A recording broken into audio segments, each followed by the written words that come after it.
We got Spy Master and Yelena Belova. We're hitting up Spy Master right now. Let's go.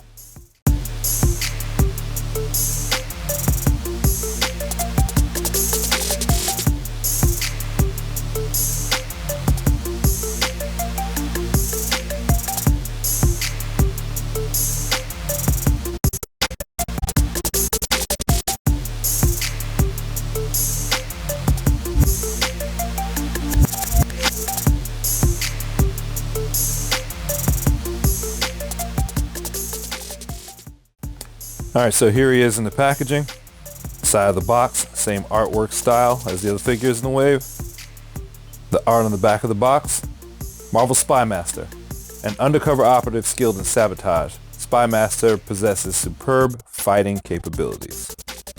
Alright, so here he is in his cage. He comes with one of the legs for Crimson Dynamo, looks like the right leg, and he comes with a neon pink reddish pistol.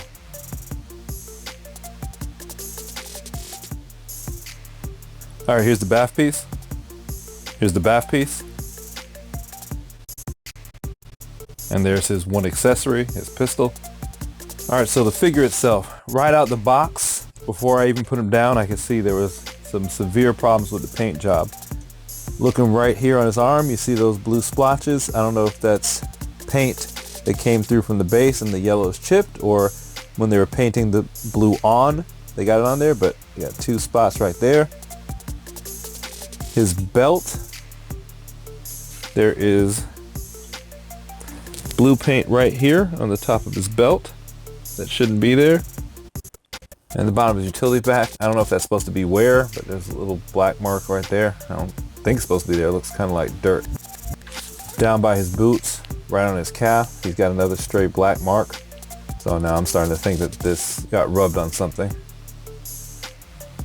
Alright, looking at him from the front, I don't see the same problems that I saw in the back. Luckily his legs are solid, so they can't mess with the paint there. Boot lines look solid. The only thing inside the peg holes, the pegs are blue, but the paint inside is yellow. Oh, and here on his forearm, there is paint missing there. You can tell they didn't paint properly right there. And yeah, there's yellow coming through right there. Pretty sloppy. Boots look okay. Actually, boots look good.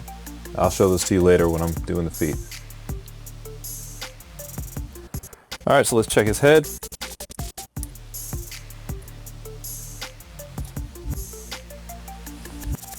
You do get the full 360 on it. Alright, so his head does go deep into his chest. So that's pretty good.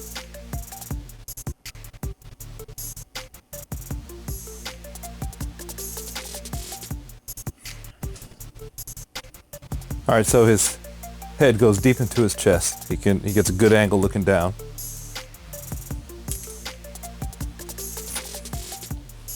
He's got that way back action going on. You can see his head, he's looking up at the skies. Pretty steep. I pledge allegiance to the legends.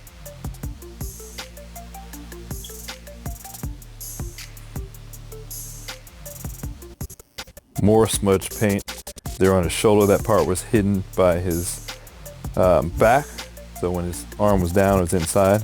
I mean, the paint job on this is ridiculously sloppy. Alright, so that's as high as his arm goes, so it's level with the shoulder, no higher than that. He does have the double jointed elbow. He does have a double jointed elbow. As you can see there, he can get in pretty close to touching his chin. I'll check the bicep swivel. Yep, he's got it. Of course, his arm turns all the way around, 360. No forearm swivel. Alright, he gets good range on the abdominal flex.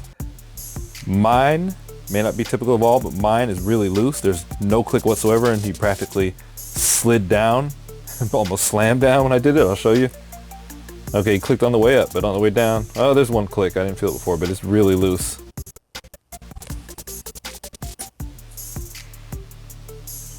Front.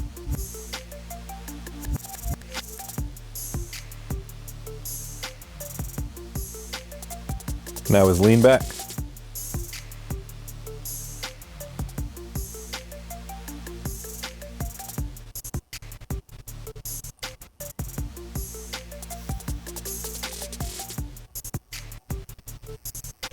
You get the full 360 degrees on the torso. As you can tell, his feet are facing one way, upper torso is facing the other way. As with the rest of this wave, no butterfly joints. And here you can see what I'm talking about. In the arm, they skimped out. The joint here is yellow. So if you're posing with his arm up, you're gonna see that yellow there. Should be blue. Get some modeling paint maybe and cover it up yourself, because it'll mess up your pictures. All right, Spy Master's split action is nothing to write home about. You can barely get his legs open. So I guess he's got his legs close together so he can skulk around and tiptoe and spy and all that crap. All right, Spy Master, what do I think? Well, he's pretty faithful to the comic book. When they announced him, I was one of the people online that didn't poo-poo him. His design is great, the costume is great, but the joints are very loose. And I mean all of them, his abdomen, his biceps, his legs aren't that loose. They're not as loose as the rest of his body. The paint job is really sloppy. I'd say check if you're picking them up in stores before you buy them. I didn't have that chance, so I got them online. I may end up getting another one because to touch up all that paint would be a lot of work. So it's a hit or miss. The figure looks good, but if they're all as loose as mine, I'd say that it's a problem and it may not be a must buy. But just off the sheer look of the costume, and if you like the character, you gotta get him, you gotta get him. So I won't poo-poo him. I like him. Looking at him right now, I think he looks great, but when you get in close, that paint job, man, it just comes down to how picky you are there. And especially if you're a toy photographer, then you're gonna run into problems if you get a paint job like I did. So anyway, let me know what you think in the comments. Is he worth picking up if his paint job is sloppy across the board? You're gonna hunt down one that has a better paint job? Tell me what's up. Oh, and also let me know if you like the way I did this review better than the other ones where I was holding the figures in my hands. I'm trying something new. All right, till next time, geek out.